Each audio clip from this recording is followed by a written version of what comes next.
आज की वीडियो में चलते हैं अपन 4.2 के अगले प्रश्नों की तरफ। देखिए क्वेश्चन नंबर 8 है, यदि किसी सारणी के प्रथम व तृतीय स्तंभों को आपस में बदल दें तो सारणी के मान पर क्या प्रभाव पड़ेगा, लिखिए। देखिए मैंने आपको सारणी की प्रॉपर्टी पढ़ाई है, उनमें पढ़ाया है यदि किसी सारणी के कोई भी दो स्तंभों को या कोई भी दो पंक्तियों को आपस में बदल दिया जाए तो सारणी का चिन्ह बदल जाता है। ठीक, अब यहां सवाल ये कह रहा है कि यदि किसी सारणी के प्रथम व तृतीय स्तंभ को आपस में बदलें, ठीक, यानी प्रथम व तृतीय स्तंभ यानी दो स्तंभों को आपस में बदल रहे हैं, तो ऐसा करने से सारणी का चिन्ह बदल जाता है। तो इसकी सॉल्यूशन में उत्तर में केवल इतना ही लिखना है अपने को कि सारणी का चिन्ह बदल जाएगा, सारणी का चिन्ह बदल जाएगा, चिन्ह बदल जाएगा, ये इसका आंसर हो जाएगा। ठीक, तो ध्यान रखना यदि कोई भी सारणी है और सारणी की कोई भी दो पंक्तियों को आपस में बदल दें यानी Ri टेंड्स टू Rj या दो स्तंभों को आपस में बदल दें Ci टेंड्स टू Cj, ऐसा करने से सारणी का चिन्ह बदल जाता है। ठीक, तो ध्यान रखें किसी भी सारणी की या तो कोई भी दो पंक्तियों को आपस में बदल दें या दो स्तंभों को आपस में बदल दें तो ऐसा करने से सारणी का चिन्ह बदल जाता है। ठीक, तो इसका उत्तर यही हो जाएगा कि सारणी का चिन्ह बदल जाएगा। यहाँ प्रथम व तृतीय स्तंभ को आपस में बदला है यानी C1 टेंड्स टू C3, प्रथम स्तंभ को C3 में चेंज कर दिया और C3 को प्रथम स्तंभ में चेंज कर दिया है, यानी दोनों को आपस में बदल दिया और ऐसा करने से सारणी का चिन्ह बदल जाएगा। ठीक है, अब चलते हैं अगले क्वेश्चन की तरफ, ये मिटा देता हूं। अगला क्वेश्चन देखें, क्वेश्चन नंबर 9।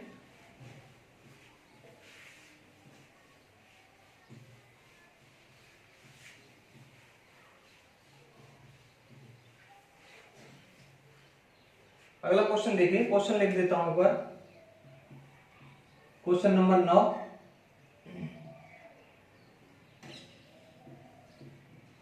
क्वेश्चन नंबर 9, सिद्ध कीजिए कि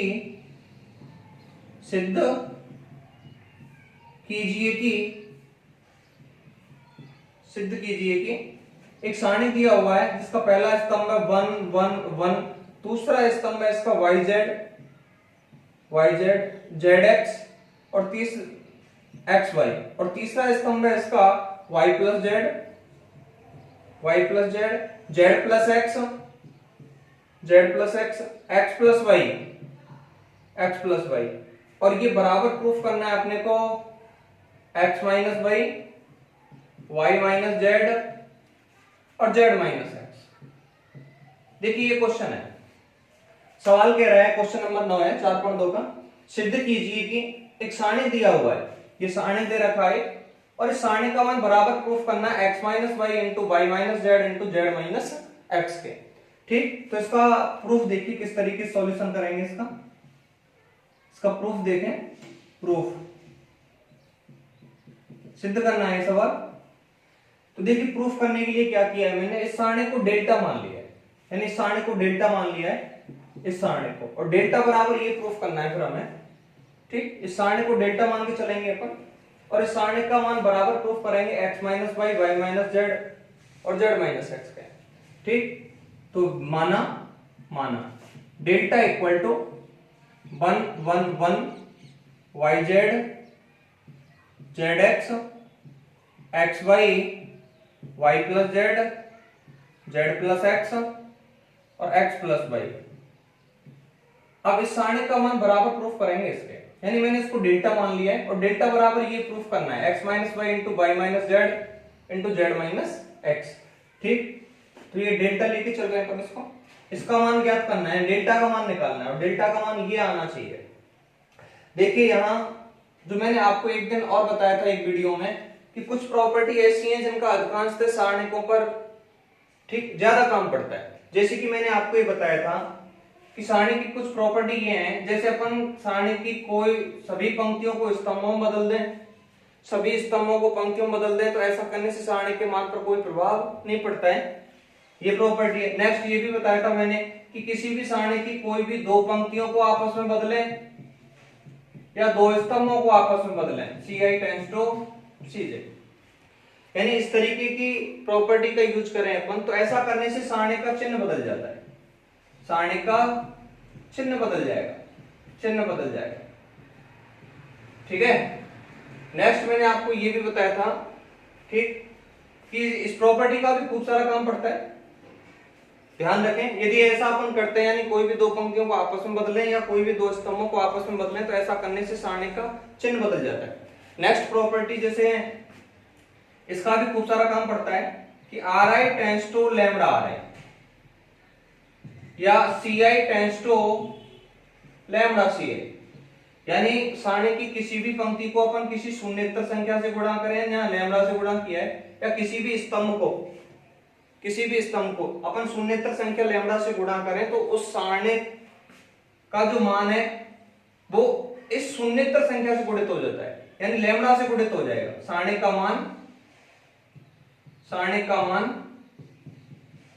मान लैम्डा से गुणित हो जाएगा, लैम्डा से गुणित हो जाएगा ऐसा करने से। तो ध्यान रखें, यदि किसी सारणी पर इस प्रॉपर्टी का यूज कर रहे हैं, यानी किसी भी पंक्ति या किसी भी स्तंभ को अपन किसी शून्येतर संख्या लैम्डा से गुणा कर रहे हैं, तो इसका मतलब है सारणी का जो मान है वो भी लैम्डा से गुणित हो जाता है।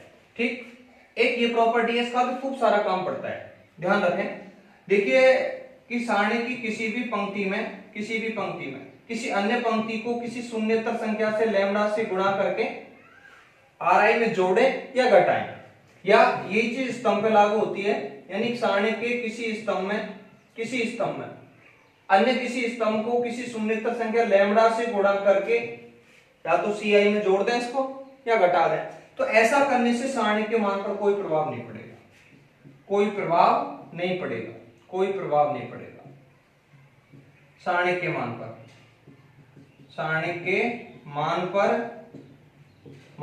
कोई प्रभाव नहीं पड़ता है, कोई प्रभाव नहीं पड़ेगा ऐसा करने से। अब ध्यान रखें, अपन जितने भी सिद्ध करने वाले सवाल हैं उन सवालों में इन संक्रियाओं का, प्रॉपर्टियों का, ये जो बताई है मैंने, प्रॉपर्टी कहें या संक्रिया कहें, एक ही बात है यहाँ। ठीक, संक्रिया भी कह सकते हैं। संक्रिया का मतलब है ऑपरेशन लगाया हमने कि कोई भी दो पंक्तियों को आपस में बदला है या कोई भी दो स्तंभों को आपस में बदला है। तो अपने को ध्यान रखना है कि यदि इस प्रॉपर्टी का यूज करना है सारणी पर, तो इससे क्या प्रभाव पड़ता है ये आपको पता होना चाहिए, यानी सारणी का चिन्ह बदल जाता है, ये ध्यान में। यानी यदि अपन इस प्रॉपर्टी का यूज कर रहे हैं तो इसका मतलब है अपन को चिन्ह बदलना पड़ेगा सारणी का।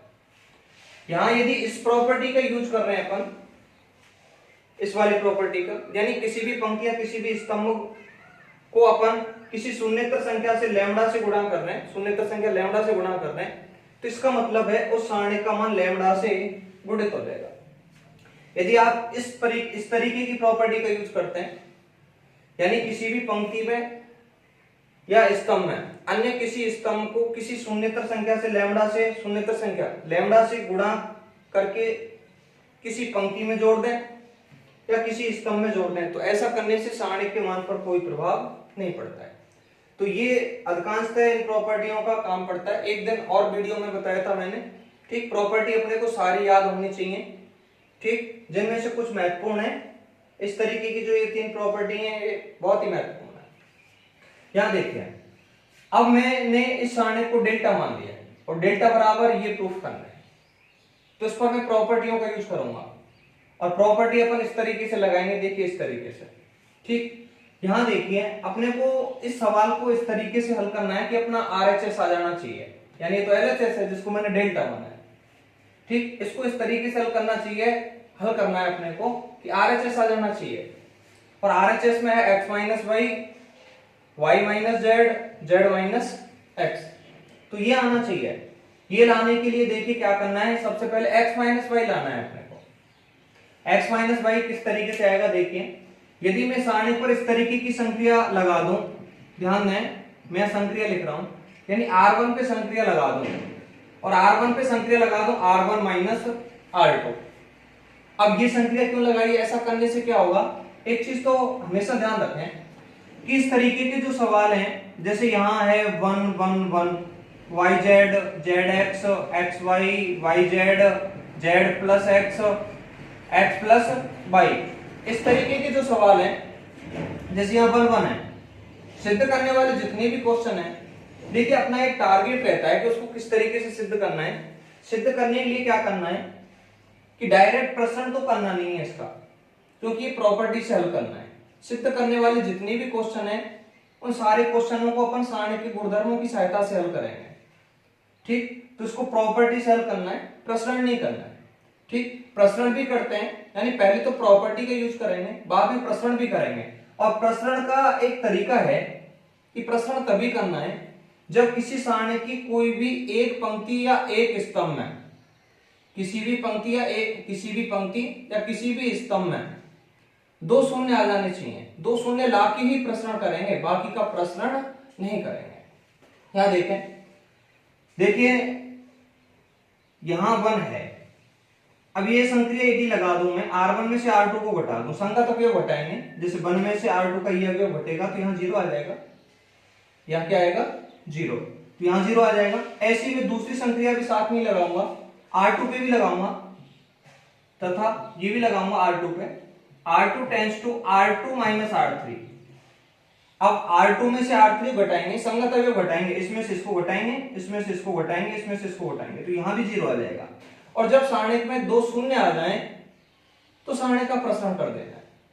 देखिए एक बार फिर से सुनना है कि जितने भी सिद्ध करने वाले सवाल हैं उन सवालों को इस तरीके से मेंटेन करके चलना है अपने को कि डायरेक्ट प्रसरण तो करना नहीं है, क्योंकि ये गुणधर्म की सहायता से हल होंगे। यानी ये जो सवाल है ना, ये सिद्ध करना है, और सिद्ध भी किसकी सहायता से करना है, गुणधर्मों की सहायता से।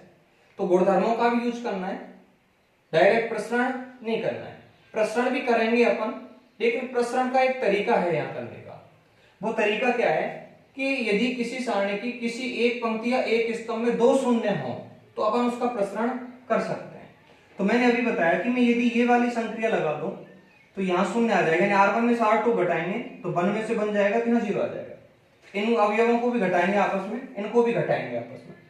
ठीक, यहाँ कुछ भी आए अपने को यहाँ 0 लाना था, एक 0 तो आ जाएगा। दूसरा 0 के लिए मैंने ये दूसरी वाली संक्रिया लगा दी है। दूसरी वाली संक्रिया लगाई है कि R2 में से R3 घटा दिया है। जब संगत अवयव घटाएंगे तो इसमें से ये अवयव जाएगा, तो यहाँ 0 आ जाएगा। यहाँ कोई भी अवयव आएगा, अब दो शून्य आ जाएंगे तो अपन इसका प्रसरण कर देंगे। ठीक, और प्रसरण भी अपन C1 के अनुदिश करेंगे, क्योंकि देखिए प्रसरण करना तभी आसान रहता है जब किसी भी एक पंक्ति या एक स्तंभ में सबसे ज्यादा शून्य है, तो उसी पंक्ति या स्तंभ के सापेक्ष प्रसरण करना ज्यादा सरल रहता है। यहां देखें तो ये संक्रिया लगा। अब आप सोच रहे होंगे सर ये कौन सी वाली संक्रिया है, तो देखिए मैंने एक दिन और बताया था, ये वाली संक्रिया है, ये वाली। जैसे तुलना करें, यहां तो आप प्लस भी कर सकते हैं और माइनस कर सकते हैं, मैंने यहां माइनस चिन्ह लिया है। ठीक, माइनस चिन्ह लिया है। देखिए यहां ये संक्रिया लगाई है, लैम्बडा का मान यहां 1 है, तुलना करके देखो इसकी इससे। ठीक, आर आई का मान लिया है मैंने 1, आर आई का मान है यहाँ 1 और आरजे का मान है यहाँ 2 और लैम्बडा का मान है यहाँ 1। तो ये वाली संक्रिया है। ध्यान रखना है, अपने मन गढ़ंत कोई संक्रिया नहीं लगाएंगे। ठीक, संक्रिया इस तरीके की संक्रियाओं का प्रयोग करेंगे, ध्यान रखें। ऐसा कर सकते हैं, ऐसा कर सकते हैं, ऐसा कर सकते हैं। ऐसे नहीं कि मन की तरफ से और कोई संक्रिया बना दी, क्योंकि ये संक्रिया हमने मन से नहीं बनाई है, ये सारणी की प्रॉपर्टी है, सारणी के गुणधर्म है। तो जब भी अपन सारणी पर संक्रियाओं का प्रयोग करें तो ध्यान रखें इस तरीके की संक्रिया लगा सकते हैं। मन गढ़ंत कोई संक्रिया बना के सर मैं ऐसा कर दूं, ऐसा कर दूं, तो ऐसे नहीं कर सकते अपन।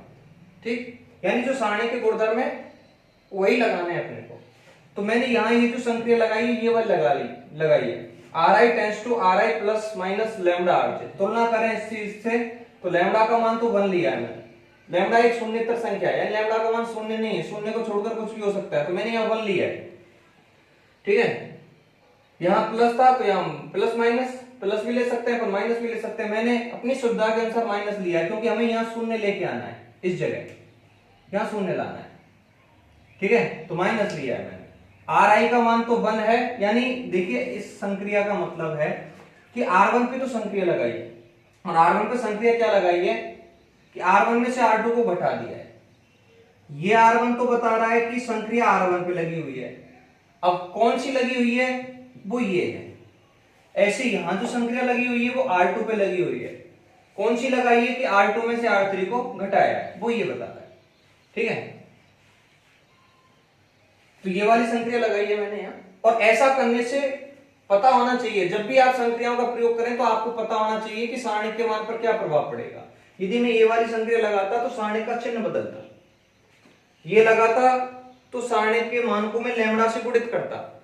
ये संक्रिया लगाई है, ऐसा करने से सारणिक के मान पर कोई प्रभाव नहीं पड़ेगा, यानी पहले भी डेल्टा था और अभी भी डेल्टा ही आएगा।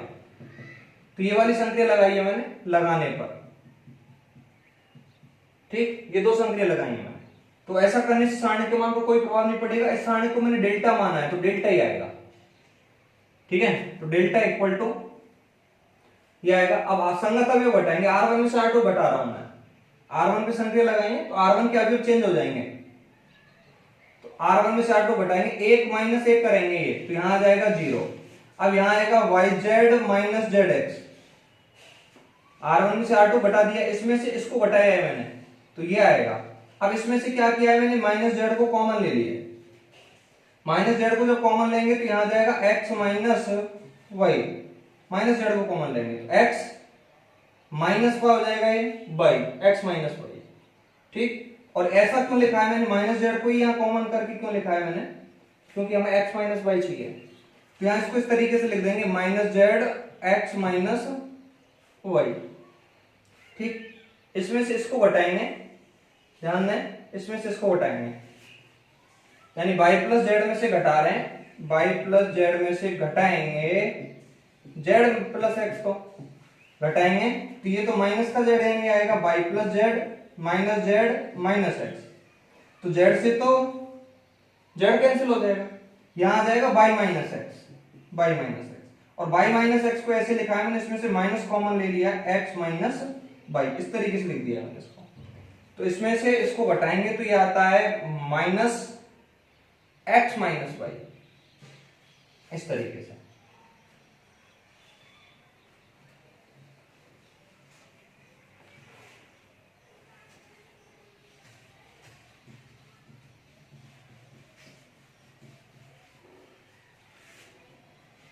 ठीक है, अब R2 पे भी संक्रिया लगाई है मैंने, तो R2 के अवयव भी बदलेंगे। अब देखो R1 पे संक्रिया लगाई मैंने ये वाली, तो R1 के अवयव ये हैं, अब ये वाले नहीं है, ये हैं। R2 पे संक्रिया लगा रहा हूं, ये संक्रिया लगाएंगे, ऐसा करने से क्या है, यहाँ 0 आ जाएगा। अब इसमें से इसको घटाएंगे, 1 माइनस 1 तो 0 हो गया।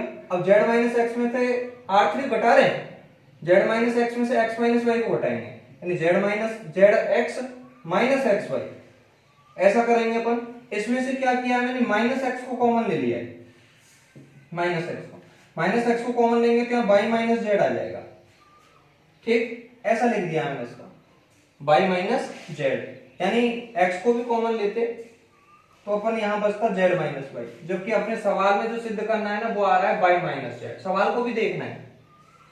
मैंने यहां माइनस जेड को कॉमन क्यों लिया, क्योंकि हमें एक्स माइनस वाई लेके आना था। यदि माइनस को कॉमन नहीं लेता मैं तो बाई माइनस एक्स आता, ठीक है। यहां इसको इसमें से कॉमन ले लिया तो ये आया minus x by minus Z, ठीक। यहां R2 में से घटाएंगे x plus Z plus x में से घटाएंगे x प्लस वाई को घटाएंगे तो यहां बचेगा z plus x minus y, x से तो x cancel, z minus y आया, ये इसमें से माइनस को कॉमन ले लिया है मैंने, माइनस को, तो यहां बचेगा बाई माइनस जेड, तो इसको ऐसे लिख दिया है माइनस बाई माइनस जेड, ठीक है। देखें आगे,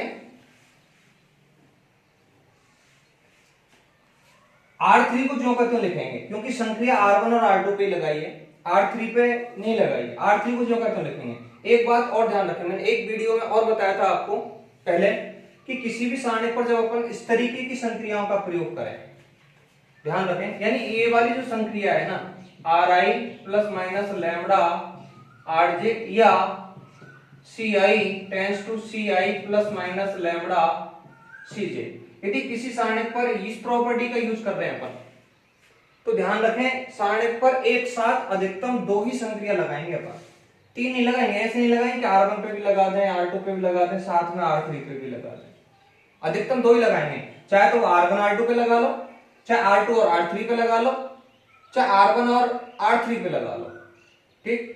इस तरीके की कोई संक्रिया है, यानी ये वाली, ध्यान रखें, इससे मतलब नहीं है तीनों लगा सकते हैं अपन, जैसे ये वाली संक्रिया है, जैसे स्तंभों को आपस में बदल रहे हैं या पंक्तियों को आपस में बदल रहे हैं, ये भी लगा सकते हैं। ये जैसे R i tends to lambda R i, ये भी अपन, ये वाली जो संक्रिया है, या C i tends to lambda C i, इस तरीके की ये संक्रिया जो है वो एक साथ अपन 3 संक्रिया लगा सकते हैं। जबकि यहां ये वाली जो संक्रिया है, ध्यान रखें, एक साथ सारणिक पर एक ही स्टेप में, एक साथ का मतलब एक ही स्टेप में, जैसे इस स्टेप के बाद मैंने ये लिखा तो 2 ही संक्रिया लगाएंगे, एक साथ 3 मत लगा देना। लगा भी सकते हैं, ऐसा कुछ नहीं है, लेकिन आप गलती कर देंगे। क्यों? क्योंकि मैंने ये संक्रिया लगाई, तो ये संक्रिया लगाने के बाद अब R1 के अवयव ये नहीं है, 1yz y प्लस जेड नहीं है, अब बदल गए। ये संक्रिया लगाते ही इसके अवयव चेंज हो गए, यानी इसके अवयव ये हो गए। R2 पे संक्रिया लगाई, इसका मतलब R2 के अवयव बदल गए, 1zx z प्लस x नहीं है, R2 के अवयव ये हैं। अब आप सोच रहे हो कि मैं R3 पे भी संक्रिया लगा देता, सर मैं R3 पे लगाता कि R3 माइनस R2, ये लगाते आप, मान के चलें ये संक्रिया लगाते। अरे लगा तो देते भाई, लेकिन बात ये है कि R2 के अवयव आप इनको काउंट मत करना, क्योंकि R2 के अवयव ये नहीं है, क्योंकि इस संक्रिया लगने के बाद R2 के अवयव चेंज हो गए। आप ये संक्रिया लगाते, आप इसका प्रयोग ऐसे करते, यानी R3 को ऐसे लिखते, मैं R3 लिख के दिखा रहा हूं, आप लिखते ये संक्रिया लगाते तो 1 माइनस 1 यानी 0, इसमें से इसको घटाया तो यहां भी लिख देते, कुछ यहां भी लिख देते, बट ये गलत है, क्योंकि R2 ये नहीं है जो अपन पढ़ रहे हैं, क्योंकि ये संक्रिया लगा दी, इसका मतलब R1 के अवयव चेंज हो गए, ये संक्रिया लगा दी, इसका मतलब R2 के अवयव चेंज हो गए, तो R1 और R2 का आप प्रयोग नहीं कर सकते अपन, इतना ध्यान रखें। R1 पे संक्रिया लग गई तो अब जो अगली संक्रिया लगाएंगे अपन, जो भी लगा रहे हैं उसमें R1 का प्रयोग नहीं करना है। R2 पे संक्रिया लगा दी, इसका मतलब R2 के अवयव चेंज हो गए, अब R2 का अगली संक्रिया हम प्रयोग नहीं कर सकते अपन यहाँ एक साथ, ठीक, स्टेप में कर सकते हैं अपन। और ऐसा भी नहीं है, मैंने आपको उस दिन ये भी बताया था कि अलग अलग स्टेप में भी संक्रिया लगा सकते हैं, जैसे पहले ये लगा दी, फिर स्टेप लिख दो, फिर ये लगा दी, फिर स्टेप लिख दो, फिर R3 पे भी लगा दो, कोई दिक्कत नहीं, वहां गलती होने के चांस नहीं है। बट आप एक साथ यदि लगाएंगे ऐसे 3 एक ही स्टेप में, तो गलती करने के चांस है। मैं ये नहीं कह रहा हूं कि संक्रिया नहीं लगा सकते हैं, 3 लगा सकते हैं, बशर्ते इतना ध्यान रखना है कि जैसे ये वाली संक्रिया भी अपन यहाँ साथ में लगा रहे हैं, तो अवयव R2 के ये नहीं है, 1zx z प्लस x नहीं लेंगे अपन, लेंगे फिर R3 के अवयव, ये R2 के अवयव 0 minus x y minus z minus y minus z. तो इस गलती से बचने के लिए इतना ध्यान रखें, जब भी आप इस संक्रिया का, ये वाली, और किसी संक्रिया की बात नहीं कर रहा, मैं इस संक्रिया की बात कर रहा हूं, इस संक्रिया का यानी इस प्रॉपर्टी का जब भी आप सारणिक पर यूज करें तो एक साथ एक स्टेप में 2 ही संक्रिया लगाना, गलती नहीं होगी। यदि 3 लगाने की कोशिश करोगे तो सवाल गलत हो जाएगा, इतना ध्यान रखें। और वो क्या है मैंने बता दिया, गलती कैसे कर सकते हैं आप, और 3 संक्रिया लगाने के लिए मना क्यों कर रहा हूं ये भी बता दिया है, ठीक है। अब यहां देखिए R1 के अवयव, R1 पे संक्रिया लगा दी, R2 पे लगा दी, R3 पे कोई संक्रिया नहीं है, तो R3 के अवयवों को जो का त्यों लिखेंगे, 1 xy x प्लस y, इस तरीके से। इसके बाद में क्या करना है, देखिए कि यहां x माइनस वाई आ रहा है, तो देखिए यहां R1 के अवयवों को देखिए, R1 में से x माइनस वाई कॉमन आ रहा है, तो R1 में से x माइनस वाई को कॉमन ले लेंगे।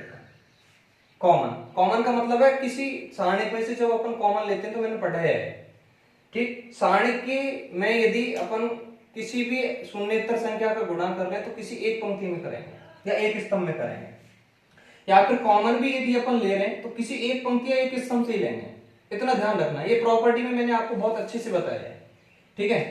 तो R1 में से x माइनस वाई कॉमन आ रहा है, तो x माइनस वाई को कॉमन ले लेंगे, तो R1 में से x माइनस वाई को कॉमन लिया मैंने, ध्यान देना इधर, तो R1 के अवयव बचेंगे, यहां से x माइनस वाई कॉमन आ गया, तो यहां तो 0 ही बचेगा, यहां बचेगा माइनस जेड, यहां बचेगा -1, x माइनस वाई को कॉमन लिया मैंने। इसी तरीके से R2 में से y माइनस जेड को कॉमन ले लिया, R2 में से y माइनस जेड कॉमन आ रहा है, तो इसको भी कॉमन निकाल दिया है, तो R2 में से अब R2 को लिखेंगे, तो यहां तो 0, y माइनस जेड को कॉमन लिया, तो यहां तो -x, यहां आ जाएगा -1, ये निकाल दिया। इसको ज्यों का त्यों लिखेंगे 1xy x प्लस वाई। ठीक है, तो ध्यान रखना जब भी सारणिक में आप किसी भी संख्या का गुणा करें तो एक पंक्ति में या एक स्तंभ नहीं करना है, और यदि कॉमन लेना है तो किसी एक पंक्ति या एक स्तंभ से ही कॉमन लेना है, जबकि मैट्रिक्स में ऐसा नहीं होता है। ये चीज मैं आपको पहले बता चुका हूं।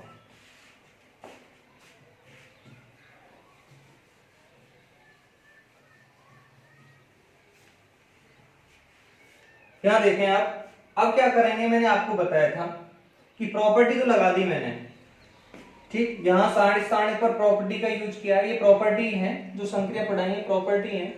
ये प्रॉपर्टी ये है कि किसी भी पंक्ति में अन्य किसी पंक्ति को किसी शून्येतर संख्या से गुणा करके जोड़ भी सकते हैं और घटा भी सकते हैं, और ऐसा करने से सारणिक के मान पर कोई प्रभाव नहीं पड़ता है। यानी सारणिक पर इन संक्रियाओं का प्रयोग कर दिया मैंने, तो सारणिक ये आया जिसका मान परिवर्तित नहीं होगा, पहले भी डेल्टा था और अभी भी डेल्टा है। ठीक, इतना सॉल्व कर दिया। इसके बाद में क्या करना है, जब आपके किसी भी एक पंक्ति या एक स्तंभ में दो शून्य आ जाएं तो सारणिक का प्रसरण कर देना है अपने को। अब यहां देखिए कि C1 में ठीक दो शून्य है, तो C1 के अंदिश इसका प्रसरण करेंगे अपन। C1 के अंदिश प्रसरण करने पर तो यहां लिखेंगे C1 के अंदिश, C1 के अनुदिश प्रसरण करने पर तो C1 के अंदिश प्रसरण करेंगे अपन। ठीक है, अब यहां ध्यान है, यह आएगा delta equal to x minus y, y minus z, y minus z. अब C1 के अंदिश प्रसरण करेंगे, ध्यान देना। अब ये अवयव है A11, इसका चिन्ह लेंगे अपन, चिन्ह ठीक प्लस में, तो जीरो कांस्टेंट रखेंगे। ये वाली पंक्ति ये वाला स्तंभ छोड़ेंगे, जो भी सारणिक बचेगा माइनस एक्स माइनस वन, ठीक, minus x minus one, x y और एक्स प्लस वाई, ये सारणिक बचेगा। फिर इस अवयव को कांस्टेंट रखेंगे। ये अवयव है दूसरी पंक्ति और पहले स्तंभ का, A21, दूसरी पंक्ति और पहले स्तंभ का।